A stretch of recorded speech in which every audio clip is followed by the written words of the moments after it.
Hello అండి. అస్సలాముఅలైకుం. నమస్తే. Welcome to Shahnaz vlogs.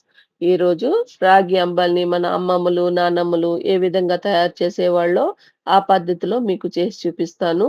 ఈ రాగి అంబలి మన గట్ హెల్త్‌ని మెరుగుపరుస్తుంది. అలానే కాల్షియం, ఐరన్, ఫైబర్ అధికంగా ఉంటాయి. వేసవి కాలంలో ఈ రాగి అంబలి తాగడం వల్ల మన శరీరంలో ఉండే వేడిని తగ్గిస్తుంది.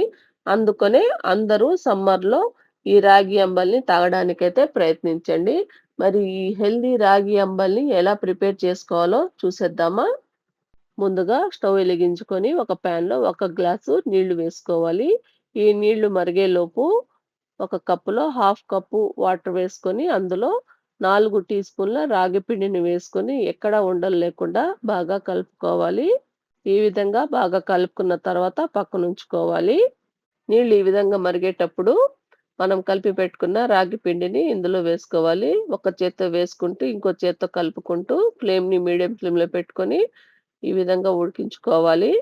ఈ పిండి బాగా ఉడికి దగ్గరగా అయ్యే వరకు ఈ విధంగా కలుపుతూ ఉంటే ఒక 2, 3 నిమిషాల్లో ఈ రాగి జావ అన్నది చిక్కగా అయిపోతుంది. ఇలా దగ్గరికి వచ్చే వరకు మీడియం ఫ్లేమ్‌లో కలుపుకుంటూ ఉడికించుకోవాలి. ఇప్పుడు స్టవ్‌ని ఆఫ్ చేసేసి దీన్ని పూర్తిగా చల్లార్చుకోవాలి. ఇది పూర్తిగా చల్లారిన తర్వాత ఇంకొంచెం చిక్కబడుతుంది. మనం ఉడికించి పెట్టుకున్న రాగి పిండి చూడండి పూర్తిగా చల్లారిన తర్వాత ఎంత గట్టిగా ముద్దలా అయిపోయిందో. ఇప్పుడు ఒక మట్టి పాత్ర తీసుకుంటున్నాను. మీ దగ్గర ఉంటే వేసుకోండి. లేకపోతే ఒక స్టీల్ గిన్నెలోనైనా కొద్దిగా నీళ్లు వేసుకొని మనం ప్రిపేర్ చేసుకున్న రాగి ముద్దని ఇందులో వేసుకోవాలి. ఇలా వేసుకొని రాత్రంతా నీళ్ళలో ఈ విధంగా పులియబెట్టుకోవాలి. మనం మార్నింగ్ తాగాలంటే నైటే ఈ విధంగా మనము ప్రిపేర్ చేసి పెట్టుకోవాలి. ఇలా నీళ్ళలో వేసిన తర్వాత మూత పెట్టేసి నైట్ మొత్తము అలానే ఉంచేయాలి.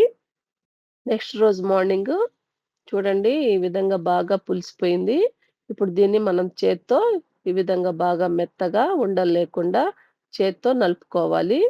ఇలా నలుపుకున్న తర్వాత ఇందులో కొద్దిగా పెరుగు మనకి ఎంత అవసరమో అంత పెరుగుని వేసుకోవాలి. వేసుకొని రుచికి తగ్గట్టు సాల్ట్ వేసుకొని, అలానే వేయించి పొడి చేసుకున్న జీలకర్ర పొడిని కూడా ఒక స్పూను వేసుకొని, మనము దీన్ని బాగా చిలక్కొట్టుకోవాలి. పెరుగుని బాగా చిలికిన తర్వాత ఇందులోకి ఎన్ని నీళ్ళు అవసరమో మీ ఇష్టాన్ని బట్టి కలుపుకోండి.